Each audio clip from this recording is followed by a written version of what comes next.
41వ రోజు మరో మలుపు. నా ఆత్మకథ అంటూ రమణి గారు ఏం చెప్తున్నారో చూద్దామా అండి. రెండో రోజు హాస్పిటల్కి 10 గంటలకు వెళ్ళిపోయాము.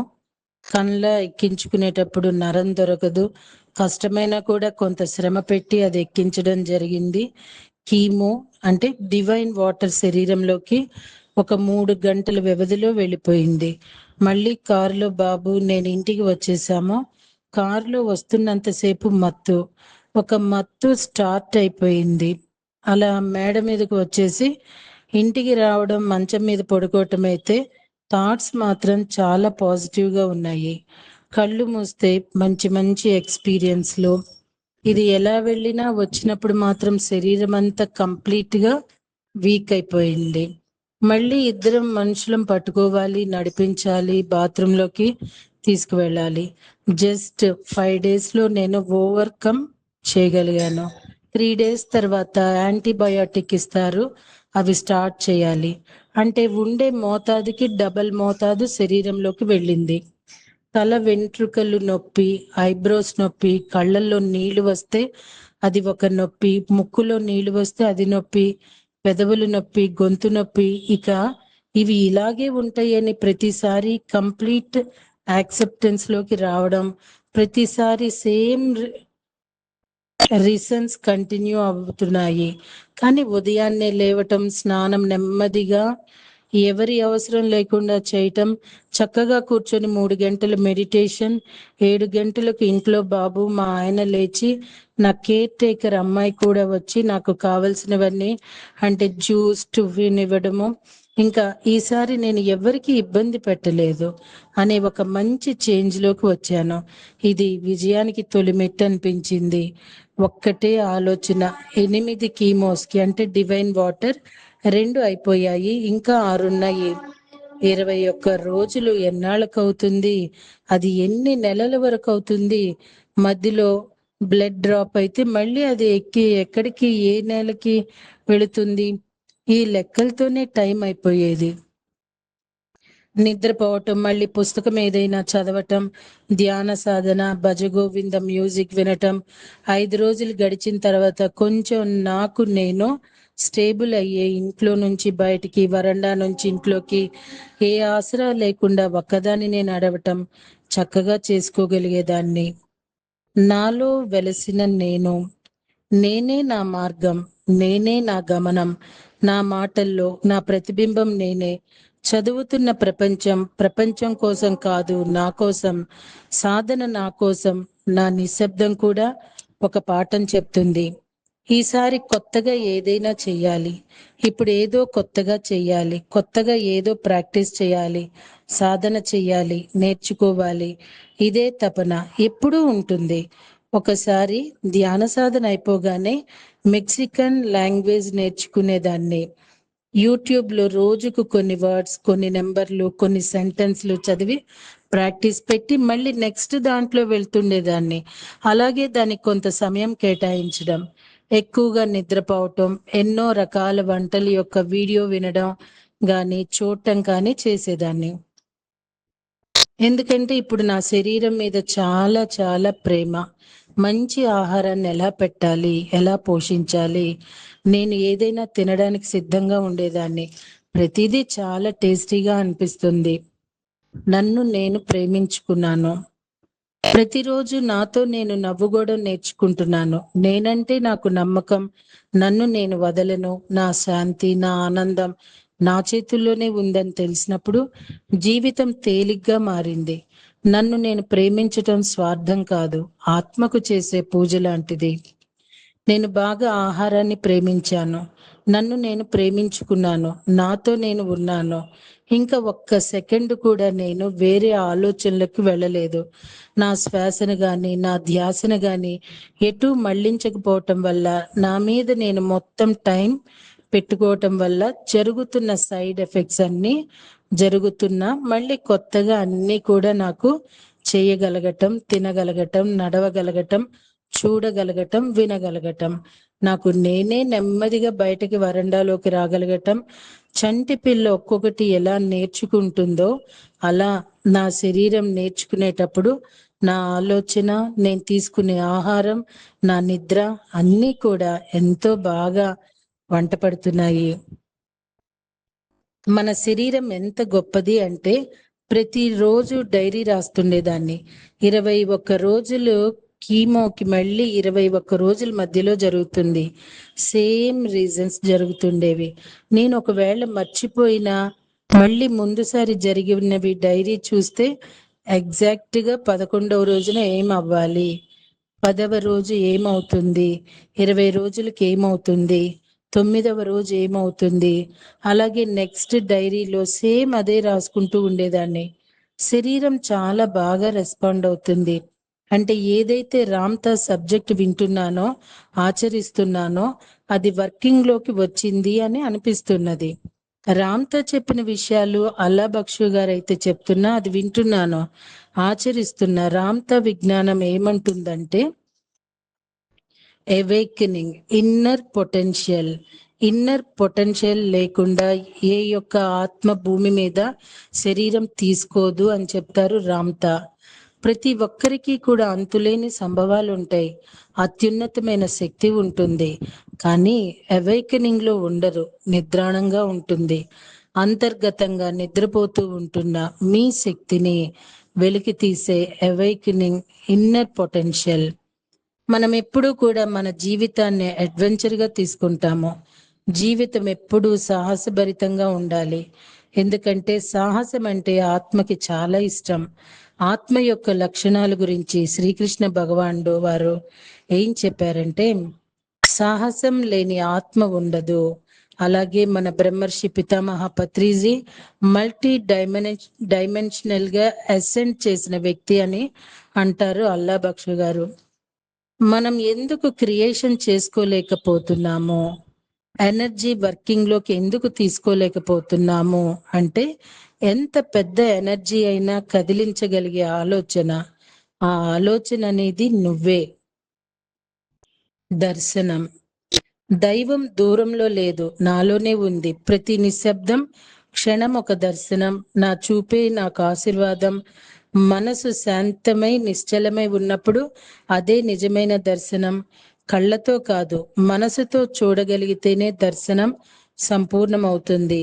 అల్లా బక్షు గారు ఇక్కడ ఏం చెప్పారంటే శరీరంలో నువ్వు, ఆత్మలో నువ్వు ఉంటావు. ధ్యాన స్థితిలో కూర్చొని సబ్ కాన్షియస్ మైండ్ లో ఒక ఆలోచన కనుక రిలీజ్ చేస్తే ఎనర్జీ మేకింగ్ లోకి వచ్చేసింది. శాసించేది నువ్వే. నీ ఆలోచన లేకపోవటం వలన వర్కింగ్ లోకి రావటం లేదు. అది బ్రహ్మశక్తి. బ్రహ్మరంధ్రం గుండా పైనుంచి కిందికి వస్తే కాళ్ళ బొటని వేలు వరకు వెళుతుంది. వైట్ కలర్ లో ఉంటుంది కాస్మిక్ ఎనర్జీ. ప్రతి రంగుకి ఒక ఫ్రీక్వెన్సీ ఉంటుంది, ప్రతి ఎనర్జీ ఒక వైబ్రేషన్ ఉంటుంది. కాస్మిక్ ఎనర్జీ యొక్క ఫ్రీక్వెన్సీ ప్రకారంగా తెలుపు రంగులో ఉంటుంది. తెల్లని రంగు బ్రహ్మరంధ్రం నుండి కాలి బొటనవేలు వరకు ప్రవహిస్తుంది. దానిని దర్శించగలగాలి. చూడటం వేరు, దర్శించడం వేరు. దర్శించడం అనేది మూడో కన్నుతో మాత్రమే అవుతుంది. అందుకే దేవుని విగ్రహాన్ని చూచి వచ్చాము అని అనరు, దర్శించాము అని అంటారు. దర్శనం అనేది ఒక గొప్ప మాట. భౌతిక పరమైన విషయాలు చూసి వచ్చారా అంటారు. భగవంతుని సంబంధించిన ఆధ్యాత్మికమైన విషయాలు దర్శించారు అంటారు. భగవంతుని దర్శనానికి తిరుపతి మొదలైన క్షేత్రాలను వెళ్ళేటప్పుడు భగవంతుని విగ్రహం దగ్గరికి రాగానే కళ్ళు మూతలు పడిపోతాయి. అంటే మనం అనుకుంటాం భగవంతుని కళ్ళు విప్పి చూడాలి, క్షణాలే కదా దర్శనం అవుతుంది అని. కానీ ఆ యొక్క శక్తి వల్ల కళ్ళు మూతలు పడిపోయి మూడో కన్నుతో దర్శించగలుగుతాము. ఆ ప్రక్రియ అంతా సహజంగా జరుగుతుంది. ఆ విధంగా కాస్మిక్ ఎనర్జీని దర్శించగలగాలి అని అల్లా బక్షు గారి వీడియోలో ఎప్పుడైతే విన్నానో అది నేను ప్రాక్టికల్ గా ఆచరించి ప్రతిరోజు అది దర్శించటం, ఆ యొక్క కాస్మిక్ ఎనర్జీ శరీరంలోకి ఎలాగ ప్రవహిస్తుంది, ప్రతి ఒక్క అణువుకు కణానికి ఆ యొక్క విశ్వశక్తి ఎలా వస్తుంది అనేది దర్శించగలిగాను. అది సాధన వల్ల జరిగింది. కాస్మిక్ ఎనర్జీ రాకుండా సోల్ వర్కింగ్ లోకి రాదు. మహాశివుడికి హృదయ స్థానంలో ఆత్మశక్తి, మహాశక్తి అని ఉంటుంది. గుండె వేరు, హృదయం వేరు. హృదయంలో ఆత్మ ఖచ్చితంగా ఉంటుంది. అది కంటికి కనబడేది కాదు. మైక్రోస్కోప్ కనిపెట్టిన తర్వాతే కదా కణాల గురించి మనకు అర్థమైంది. అలాగే ఆత్మను చేసే పరికరాలు కూడా రాబోతున్నాయి. క్వాంటమ్ ఫిజిక్స్ సోల్ నిజంగా ఉంది అంటుంది. అలాగే ఆరా చూసే యంత్రాలను కనిపెట్టారు కదా, అలాగే ఆత్మను కూడా చూసే వాటిని కనిపెట్టబోతున్నారు. ఆత్మశక్తి విలువ ఎంత అనే క్వాంటమ్ ఫిజిక్స్ లో పెద్ద ఫార్ములా ఉన్నాయి. గూగుల్లో కొడితే మనకి క్షుణ్ణంగా తెలుస్తుంది. ఆత్మ యొక్క శక్తి కోసం మొదటి 10 పేజీలు ఆత్మ యొక్క శక్తి ఫార్ములా ఉంటుందట. సైన్స్ ఎప్పుడు ఉన్నదాన్ని కదా ఫార్ములా రాసింది. సోల్ ని సైన్సే ఒప్పుకుందంటారు అల్లా బక్షి గారు. ఆత్మశక్తి యొక్క మెయిన్ వర్క్ ఏంటంటే సృష్టించటం.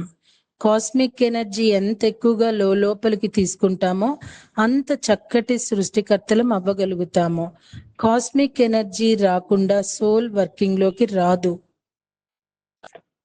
కాస్మిక్ ఎనర్జీ హృదయ స్థానం నుండి అనాహత చక్రానికి ఢీకొన్నప్పుడు అనాహత చక్రం ఆల్రెడీ మేల్కొని ఉన్న ఆత్మశక్తి పనిచేయటం ప్రారంభమవుతుంది.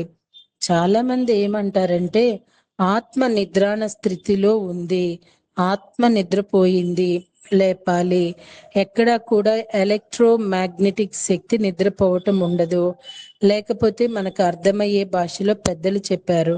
అయితే వాళ్ళు చెప్పింది కరెక్టే, మనం తప్పుగా అర్థం చేసుకున్నారని అంటారు అల్లా బక్షు గారు. సోల్ ఎనర్జీ అంటే మహాదేవుని శక్తి. దాని యొక్క ఫ్రీక్వెన్సీ బ్లూ కలర్ సోల్ ఎనర్జీని దర్శించండి. అంటే బ్లూ కలర్ ఎనర్జీని ఇన్వైట్ చేస్తే శరీరంలో ఎక్కడైనా అనారోగ్యం ఉంటే, మనసులో ఎక్కడైనా ఉండకూడని భావోద్వేగాలు ఉంటే, ద్వేషం, అసూయ, కోపం ఉండకూడనివి అవన్నీ కూడా తీసేసింది. అంతేకాకుండా ఆ ప్రాంతంలో నూతన కణాలు ఆవిర్భావం చేస్తుంది. కాస్మిక్ ఎనర్జీ అనేది వైట్ కలర్, సోల్ ఎనర్జీ అనేది బ్లూ కలర్.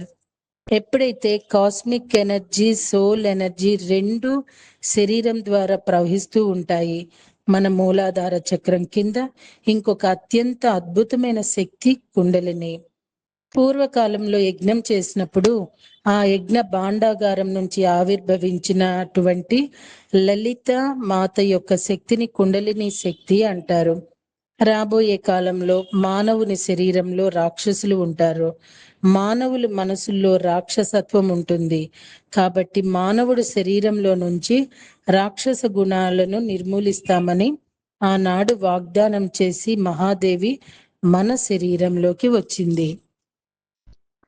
లలితామాత మన శరీరంలో బొడ్డు ప్రాంతంలో కొలువై ఉంది. మానవ శరీరంలో ఉండే రాక్షస గుణాలు నిర్మూలిస్తామని చెప్పి ఆనాడు వాగ్దానం చేసి మన శరీరంలోకి మాత వచ్చింది.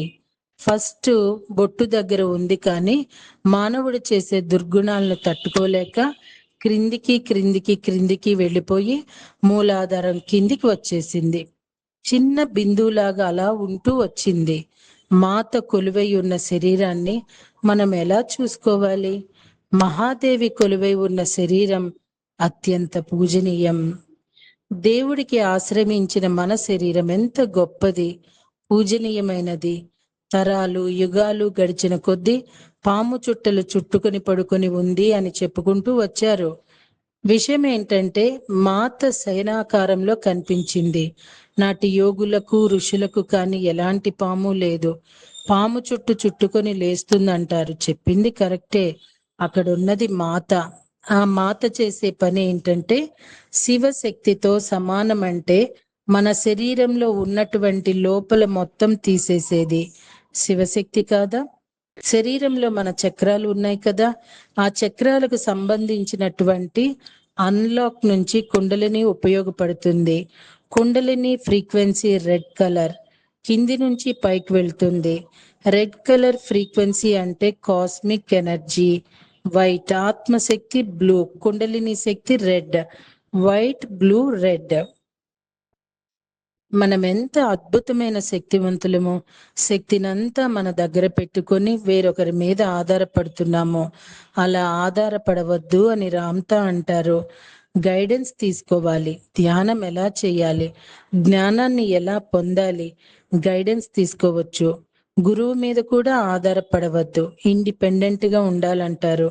ప్రతి ఆత్మ అద్భుతమైనది, శక్తివంతమైనది.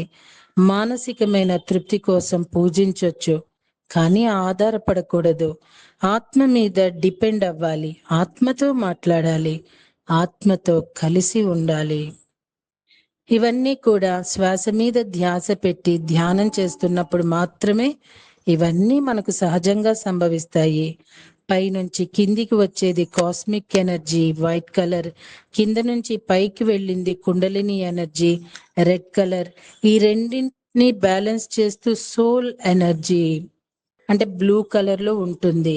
అంటే ఎనర్జీ పిరమిడ్. ఈ ఎనర్జీ పిరమిడ్ శరీరంలో గనక క్రియేట్ చేసి దర్శించుకోగలిగితే, ఒకసారి శరీరంలో ఎనర్జీ పిరమిడ్ ఎస్టాబ్లిష్ అయితే కనుక అది మళ్ళీ వెనక్కి తిరిగి వెళ్ళదు, అది అలాగే ఉంటుంది. నిశ్శబ్ద ఏకాంతంలో పౌర్ణమిలో కూర్చొని ఒకసారి ఎనర్జీ పిరమిడ్ ఎస్టాబ్లిష్ చేసుకోవాలి.